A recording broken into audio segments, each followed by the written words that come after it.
सुल्तानुल हिंद हजरत ख्वाजा गरीब नवाज रहमतुल्लाह अलैह की दरगाह अजमेर शरीफ पर यूथ कांग्रेस के साबिक कौमी सदर अशोक तंवर अपने कारकुनान के साथ हाजिरी देते हुए नजर आए। यहाँ कारकुनान के भारी हुजूम के साथ उन्होंने हजरत ख्वाजा गरीब नवाज की बारगाह में अकीदत की चादर और फूल पेश किए। इस मौके पर अशोक तंवर ने गांधी खानदान के लिए खुसूसी दुआ और मन्नत भी मांगी। अशोक तंवर और उनके साथियों को दरगाह में जियारत खादिम सैयद अलाउद्दीन चिश्ती ने कराई और दरबार की दस्तारबंदी कर खुसूसी दुआ से भी नवाजा।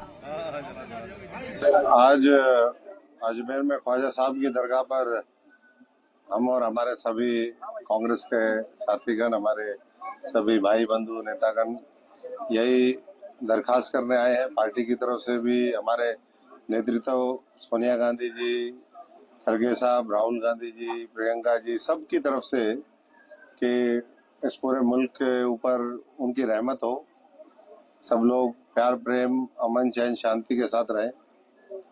ये देश पूरी दुनिया में अपने भाईचारे के लिए जाना जाए, गंगा जमुनी संस्कृति वो और मजबूत हो, खुशहाली के रास्ते पर हम आगे बढ़े अमन चैन के साथ। यही यहाँ पर आज अरदास करने के लिए हम सब लोग पहुंचे हैं।